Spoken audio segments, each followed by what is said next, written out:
Katz and Cosby, entertaining and informative on the Red Apple Podcast Network. One of the posts about Mamdani went viral all over the place, and it was by our great Peter King, former congressman of New York, also Homeland Security chairman, one of the best guys out there. Peter, talk about, you've got a lot on your chest about Mamdani. Fill us in.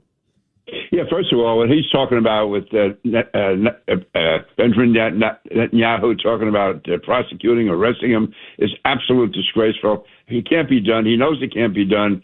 To me, he's just sending an anti-Semitic message to his anti-Jewish followers, which is unfortunately, I think, the base of his operation. But also, you said how it's gone viral.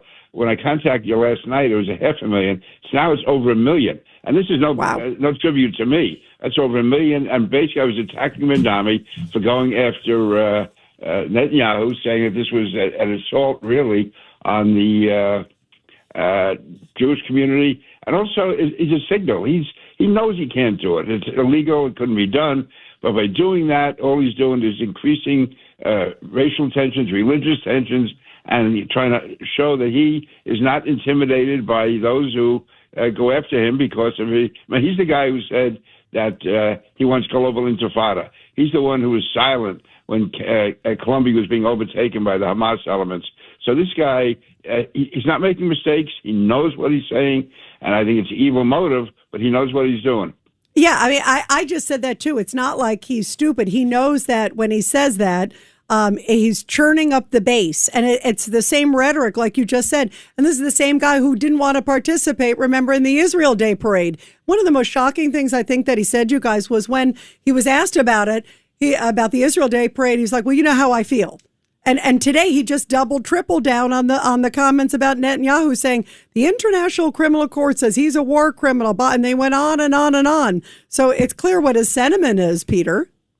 Oh, it is. That's his sentiment, and he wants the people to know it, and he wants them to know that he's going to stick with that. That is and this time of anti-Semitism was probably the worst it's been since the 1930s, when we're seeing an outburst here in what is supposed to be this multi-ethnic, multi-religious city, and where there's more Jews than there are in Jerusalem, probably any city except Jerusalem.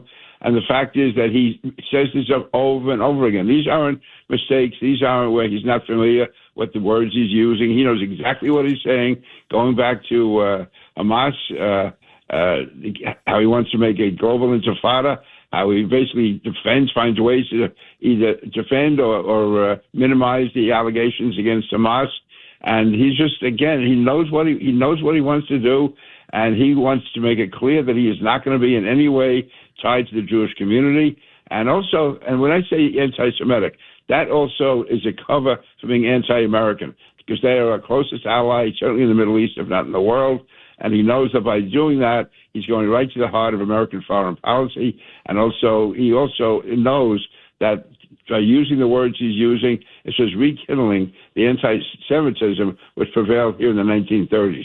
Yeah, which is chilling. Judge Weinberg. Peter, this is a first step in their attempt, the Islamists and the radical leftists, the socialist communists, to take over and destroy this country. And if you recall your history, it was only a small group of people, the Bolsheviks, who took over Russia. It was only a small group of people, the Nazis, who took over Germany. These are a clear and present danger to the survival of this country, and it has to be recognized this. The Jews come first, but then everybody else is next.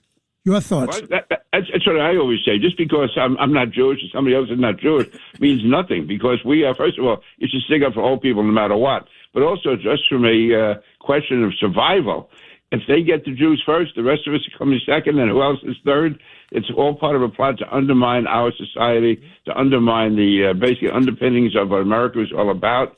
And they know what they're doing, whether it's going to be go after the cops, go after the Jews, go after the military, go after basically all of the institutions that we hold dear in this country. You know, Peter, I got it to Michael Cohen. How you doing, my friend? You know, it's funny because being Jewish, I actually wrote in my Substack, Mamdani is a moron. And I was talking about exactly what you're talking about here. I cannot tell you the number of hate responses that I got, especially alluding to my faith. I've never experienced this sort of volume. I've experienced it quite a bit, but the volume, because I attacked Mamdani for this, he deserves to be attacked for it. I get the same on my Facebook, and I delete. Listen, people can criticize me all they want. I never bothered deleting that. But if they start with religion, so basically they're saying I'm a tool of the Jews, I'm a secret Zionist. Guys, we're out of time. It's 6:09. Mark Levin is going to be yelling at us. Thank you, Peter King, for coming on. And what do we all stand for? Thank you, Peter. Thank you, Peter. Thanks, Peter. Truth, justice, and the American way. Let's go to Mark Levin. In progress. Show is in progress.